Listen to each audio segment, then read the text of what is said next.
ఎంఆర్పిఎస్ అధ్యక్షులు పద్మశ్రీ మందకృష్ణ మాదిగ గారు కాంగ్రెస్ గవర్నమెంట్కి కీలక హెచ్చరికలు జారీ చేశారు.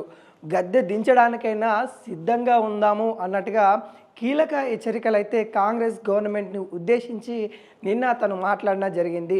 వృద్ధాప్య పింఛన్ కావచ్చు, వితంతు పింఛన్ కావచ్చు, కాంగ్రెస్ గవర్నమెంట్ వచ్చిన తర్వాత పెంచి ఇస్తాము అన్నట్టుగా ఆసరా పింఛన్లు ఏవైతే ఉన్నాయో పెంచుతామన్నట్టుగా వాళ్ళు ఇచ్చిన ఎన్నికల్లో హామీలో భాగంగానే ఇంతవరకు దాదాపుగా 21 నెలలు అయితే ఉంది కాంగ్రెస్ గవర్నమెంట్ వచ్చి. 21 నెలల్లో మరి వీటికి సంబంధించిన ఏవైతే పింఛన్లకు సంబంధించిన వాటిని పెంపకాలు ఇంతవరకు కూడా చేయకపోవడము మరింత మందికి అందించాలి. ఎందుకంటే ఇప్పటికే చాలామంది కూడా అప్లికేషన్ పెట్టుకోవడం అయితే జరిగింది. వితంతు పింఛన్ కోసం కొంతమంది, వృద్ధాప్య పింఛన్ కోసం కొంతమంది, దివ్యాంగులకు సంబంధించిన పింఛన్ కొంతమంది అప్లికేషన్ పెట్టుకోవడం అయితే జరిగింది. దాంట్లో భాగంగానే మరి కాంగ్రెస్ గవర్నమెంట్ ఎవరి అప్లికేషన్ తీసుకున్నప్పటికీ కూడా ఎవరికి కూడా కొత్త పింఛన్లు ఇవ్వని పరిస్థితి కనబడతా ఉంది. మరి పెంచుతా అన్న అంటే గతంలో ఏదైతే వృద్ధాప్య పింఛన్ కావచ్చు, వితంతు పింఛన్ కావచ్చు 2000 రూపాయలు ఉండేది. ఏదైతే వికలాంగుల పింఛను 3016 రూపాయలు అయితే ఉండేది.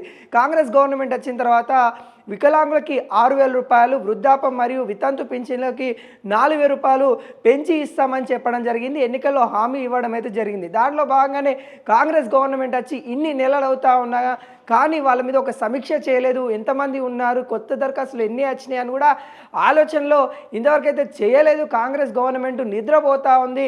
వచ్చే నెల ధర్నా చేయడానికి తను ఒక కార్యక్రమం ముందుకు తీసుకుని అయితే వస్తూ ఉన్నారు.